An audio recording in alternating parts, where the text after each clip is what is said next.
Hello, this is the Faye case study episode Suicide Mimicking Strategy.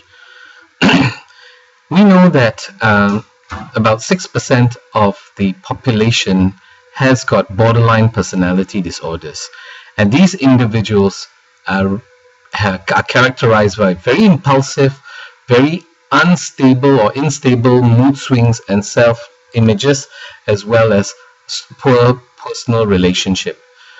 It would seem that 1 in 10 of these people with borderline personality disorders would attempt to commit suicide. And among them, women tend to be more in numbers. The risk factors beside hereditary dispositions is also when they were abused as a child and were neglected during their childhood. These individuals with BPD tend to do self-injuries, and these self-injury behaviors are very much a self-harming behavior to draw attention to them and their actions.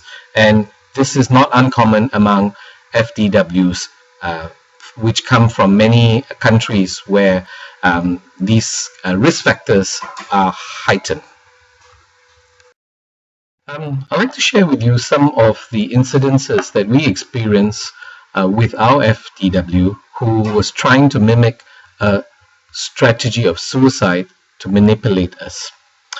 Such a behavior has been reported by big reports on FDWs, and you can read the statement there that FDWs do use this as an escape strategy to get away from an employment situation. So what happened was that when we came back home, we realized that she had some marks on her arms, and we asked her to show it to us, which she willingly did. And we realized that the marks were very organized, very structured, and we then immediately asked her questions, which she was sort of in a daze, and so we decided to call the police in as required by the law.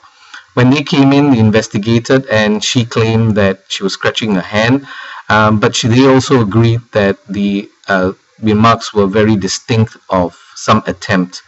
Now, this strategy has been reported in other areas, and this blog here tells what domestic maid employers have experienced with this type of incidents.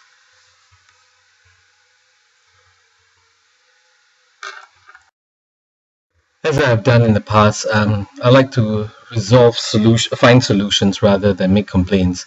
And I'm asking this practical question that if FDWs were to, take this approach where they can get away from employment by manipulating employers, then the approach should be that we should be trying to reward those FDWs who complete their 2-year contract and at the same time have got recommendations from previous employers.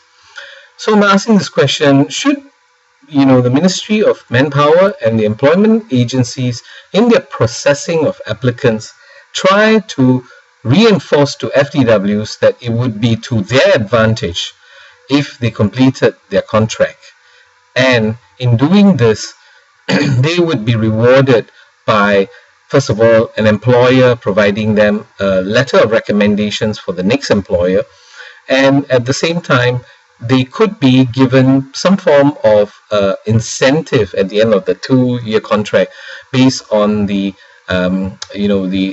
levies that we pay over the 2 years.